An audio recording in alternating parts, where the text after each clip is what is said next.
Economia é Fácil, versão reduzida. Apresentação: Almir Cesar Filho. Muito bom dia, meu amigo Almir Cesar Filho.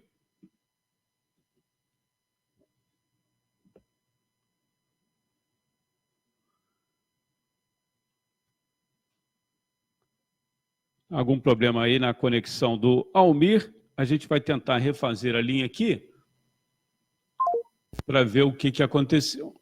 Você está ligado no programa Boletim Censura Livre da sua web rádio Censura Livre, a voz da classe trabalhadora.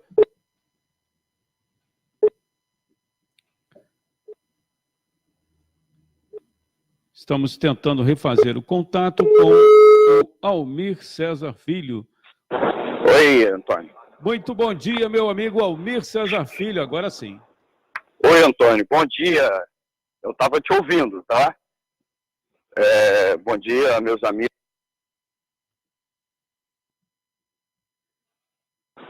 Oi. Agora sim, agora sim. Bom dia, meus amigos. Bom dia, minhas amigas. Eu estava te ouvindo, é isso que eu estava falando. Problemas aí, como sempre, na telefonia.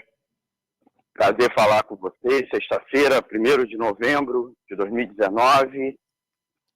Estamos entrando no penúltimo mês do ano e voltamos trazendo os destaques do noticiário econômico do dia, tentando traduzir para uma linguagem do trabalhador e da trabalhadora, tentando encontrar, inclusive, o que é, no meio da gororoba do noticiário, o que nos interessa, né? Como sempre, eu convido a vocês que estiverem nos assistindo por vídeo, tanto no Facebook quanto no YouTube, apertar like, compartilhar, e aqueles que não puderem nos assistir pelo vídeo, tem a opção de assistir pelo nosso site, né, o www.clwebradio.com, que é o site da nossa web rádio, além da opção dos aplicativos, né? Radiosnet, que é um aplicativo de rádio online mais conhecido, que vocês podem baixar nas lojas virtuais, como também pode baixar o aplicativo exclusivo da nossa web rádio. Antônio, é contigo. Vamos aqui ao destaque da edição do quadro do nosso amigo economista Almir Cesar Filho. É o seguinte: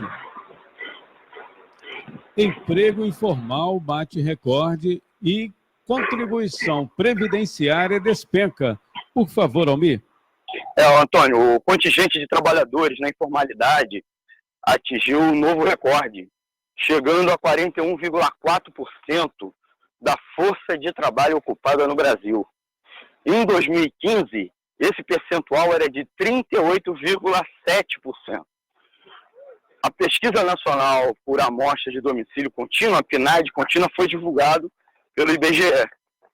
Houve um discreto aumento no número de pessoas ocupadas no país, e isso, inclusive, vem sendo comemorado de maneira efusiva pela equipe econômica, em conluio da grande imprensa, que sempre chancela o discurso do governo, principalmente o discurso da equipe econômica do governo Bolsonaro, comandada pelo ministro Paulo Guedes, que é um super banqueiro, e o número de pessoas ocupadas teve, como eu disse, um discreto aumento, chegou a 93,8 milhões no trimestre encerrado agora em setembro. Um aumento de meros 0,5% na comparação com o trimestre encerrado em junho deste ano, equivalente a 459 mil pessoas, e de 1,6% na comparação anual. Já a taxa de desocupação caiu de 12% para 11,8% na comparação entre o trimestre terminado em junho e o terminado em setembro, somando 12,5 milhões de pessoas. No terceiro trimestre de 2008, a taxa ficou em 11,9%. Portanto, essa queda para 11,8% é muito próximo do patamar que estava no ano passado. Significa que ao longo de 2019 cresceu o desemprego e essa, entre aspas, recuperação só nos traz a realidade do ano passado, que também foi um ano muito ruim, né? O último ano do governo Temer, os dados também tinham sido muito ruins. A gerente da PNAD, a Adriana Berengui, destacou inclusive a Agência Brasil, que é uma agência de notícias do governo federal, que faz a distribuição de material, inclusive, para boa parte do jornalismo impresso do país. Então, várias matérias repetem os textos da Agência Brasil. Eu, inclusive, estou me referenciando em uma das matérias, em uma matéria de um veículo, mas vários outros veículos repetiram quase todos os textos, os dados e, inclusive, a análise, feita, inclusive, pelo próprio IBGE, Instituto Brasileiro de Geografia e Estatística, responsável pela pesquisa PNAD, e é um órgão do governo. Então, a Adriana Berengui destacou que as pessoas estão se inserindo no mercado na condição de trabalhadores por conta própria e de empregados no setor privado sem carteira assinada. Então, a recuperação, essa melhora em quantitativa desse mercado de trabalho, ou seja, de fato há mais pessoas trabalhando, mas a forma de inserção que esses trabalhadores estão tendo nesse mercado é mais aderente a postos de trabalho associados à informalidade e com todas as repercussões que isso causa no mercado. Então, o número de empregados que trabalham no setor privado sem a carteira assinada chegou a 11,8 milhões de pessoas. A categoria de trabalhadores por conta própria também apresentou recorde na série histórica, com 24,4 milhões nesta condição. Desse total, 4,9 milhões tem CNPJ, ou seja, registro como empresa, mais 19,5 milhões não. Então, com o crescimento da informalidade, prossegue a redução da proporção da população ocupada que contribui para a Previdência Social, que passou de 62,8% no trimestre terminado em junho para 62,3% no período terminado em setembro, somando 58,5 milhões de pessoas. No mesmo período de 2018, a taxa era de 63,7%.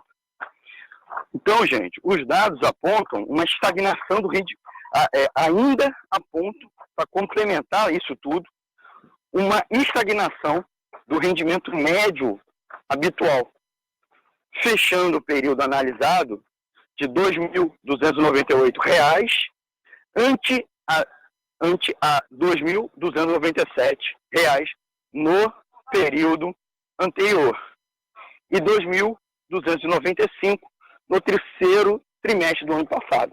Então, o que está acontecendo? Apesar da pequena elevação da população ocupada, agora no terceiro trimestre, pequena, de fato positiva, mas pequena, e ela está num patamar pior que do ano passado. Pior que do ano passado. Então, não é uma melhora, é apenas voltar ao patamar ruim, que já era ruim, do ano passado. E mais, está se dando essa, entre aspas, melhoras com a total informalidade da mão de obra. O país passou por uma reforma trabalhista em 2017 e agora novamente em 2019 com a chamada MP da Liberdade Econômica, que a complementou justamente com a promessa de gerar empregos e melhorar também a questão da formalização da força de trabalho. E, na verdade, o que está acontecendo é nada disso. Não está gerando empregos, não há uma melhora de emprego, muito menos uma melhora com empregos formalizados. Então, a situação do mercado de trabalho no Brasil está bem deteriorada. Então, não há nada a se comemorar. Na verdade, é preciso analisar os números com profundidade, tentar entender o que está acontecendo e, muito provavelmente, apontar o problema do mercado de trabalho, primeiro, a própria questão da conjuntura econômica e o papel totalmente inerte que a equipe econômica vem fazendo para melhorar a conjuntura da economia. Então, não há estímulo à demanda agregada, não há estímulo ao investimento especialmente uma ação para reduzir a taxa de juros, tanto para o consumidor quanto para os empresários, melhorar, incrementar vendas, como também para os empresários fazer investimentos produtivos.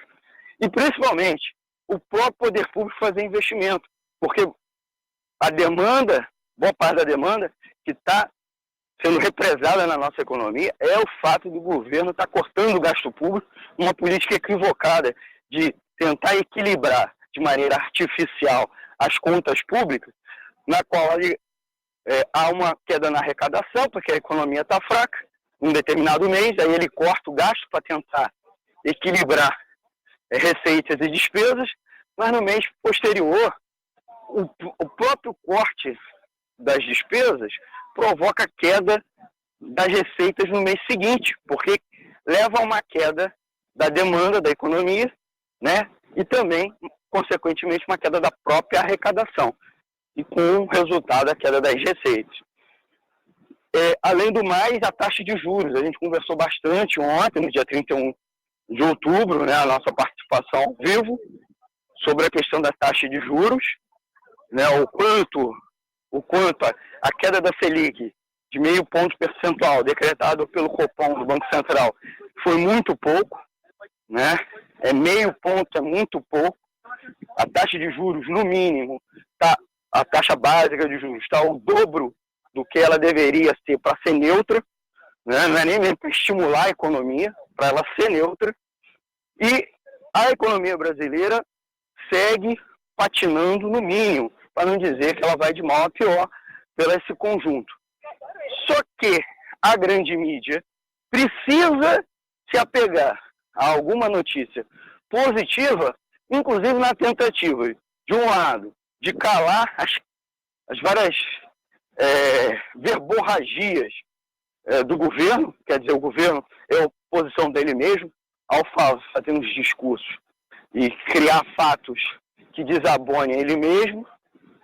E outra coisa é tentar, por um outro lado, dar algum tipo de respaldo positivo à própria política econômica e à agenda de reformas neoliberais. Só que ao governo e à imprensa, ao se apegar a esses dados medíocres, ínfimos, positivos, na verdade os dados, quando a gente disseca, a gente vê que a realidade econômica é muito pior. E uma coisa, para a gente começar já a ir para a nossa reta final da nossa participação,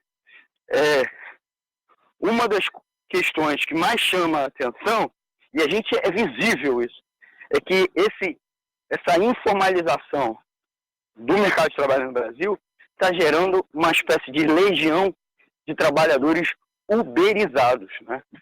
Aqui na cidade do Rio de Janeiro, na capital fluminense, a gente vê a quantidade de trabalhadores, inclusive com curso superior, que até 3, 4 anos atrás trabalhavam em postos de trabalho médios, agora trabalhando como Uber, dirigindo carros pela Uber, ou mesmo agora muitos trabalhadores com aquele Uber Eats, né, aquela mochilinha para entregar a comida e outras coisas, andando para baixo e para cima.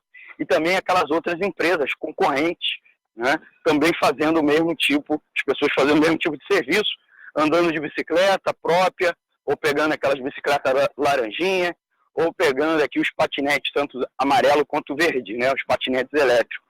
Então, é uma legião de uberizados, mostrando o padrão da força de trabalho brasileira, até porque as pessoas não ficam desempregadas muito tempo, elas precisam sobreviver, e o trabalho informal é uma busca, é uma tentativa de busca de gerar renda, né? Como também os empreendimentos, né? O brasileiro não é um empreendedor por vocação ou por planejamento, ele é empreendedor por necessidade, porque ele não encontra postos de trabalho que correspondam às necessidades dele, tanto econômicas quanto necessidades familiares, e ele vai encontrar, abrindo o próprio negócio dele, uma uma tentativa de sobreviver, de gerar renda para si, emprego para os familiares e para os amigos. Então, esse é um padrão cada vez que se firma na economia brasileira, de deteriorização do mercado de trabalho, negando a promessa da reforma trabalhista, né, que era gerar empregos, inclusive empregos formais. Vários especialistas vêm dizendo, para a gente concluir, Antônio, que essa situação, inclusive, se consolida não a despeito, apesar da reforma trabalhista, mas justamente pela reforma trabalhista, porque o custo de oportunidade da empresa ter um trabalhador formalizado, né, ou não ter um trabalhador formalizado acabou. Então ela prefere ter um trabalhador informal, não assinar carteira. E outra coisa, à medida que os chamados custos indiretos, que eram uma espécie de salário indireto que o trabalhador recebia, diminuiu, esses trabalhadores diminuíram o poder de compra deles. Menos poder de compra é menos consumo é menos faturamento, e aí as empresas não contratam e não investem. Então, nós estamos vivendo um círculo vicioso, que é o atual padrão da economia brasileira, uma espécie de estagnação crônica. Antônio, é contigo. Pedir licença aqui a você e aos ouvintes para registrar as pessoas que acompanham aqui, o Paulo Faustino, jornalista, o Everaldo de Siqueira, o Rodrigo Pegado, o Hildo Salton e o Luiz Orlando também acompanhando aqui a transmissão da Web Rádio Censura Livre aqui no Boletim Censura Livre e o quadro Economia Fácil, versão reduzida. Por favor, Almir. Antônio, como sempre, saudar nossos amigos e amigas que nos acompanham, que fortalecem aí o projeto. Para encerrar, como sempre, pedir para apertar o like e compartilhar, né, para a gente difundir para o maior número possível. E oferecer o espaço também para dúvidas, críticas e sugestões. Deixa aí um recado nas nossas redes sociais, deixa um comentário, dá um alôzinho. E se quiser mandar alguma dúvida, crítica e sugestão, também pode mandar um e-mail para o e-mail economiafácil@gmail.com. economiafácil@gmail.com, tudo junto sem acento. E, Antônio, agradeço a você, convido nossos ouvintes até semana que vem, mais ou menos no mesmo horário, e, é claro, quinta-feira, né, para o Economia Fácil versão estendida, tá? E é o programa de ontem. A gente já vai subir, tá aí salvo no Facebook, e a gente vai subir para o YouTube, como sempre, 1 ou 2 dias depois, né? O versão reduzida a gente sobe, tende a subir no mesmo dia, tá bom? Então, forte abraço, bom final de semana a todas e todos, e até segunda-feira. Toma um baguinho, hein? Só para explicar aos nossos ouvintes, eu converso andando, né? Então, aí a gente... E Rio de Janeiro tá quente. Falou. Tchau, tchau. Obrigado, Antônio. Abraço. Agradecer aqui, né, o esforço do nosso amigo, o Almir César Filho, para trazer todos os dias, de segunda a sexta, aqui no Boletim Censura Livre, esse boletim de economia, o Economia Fácil, versão reduzida. Você que está acompanhando aí, perdeu alguma parte, nós vamos salvar esse boletim e também, mais tarde, vai estar no canal do YouTube do nosso amigo economista Almir César Filho. Só você digitar lá no YouTube, Economia Fácil, curta o canal, não é isso? Aperte lá o sininho também para você receber as atualizações lá do canal do nosso amigo, o economista Almir César Filho. Web Rádio Censura Livre, a voz da classe trabalhadora.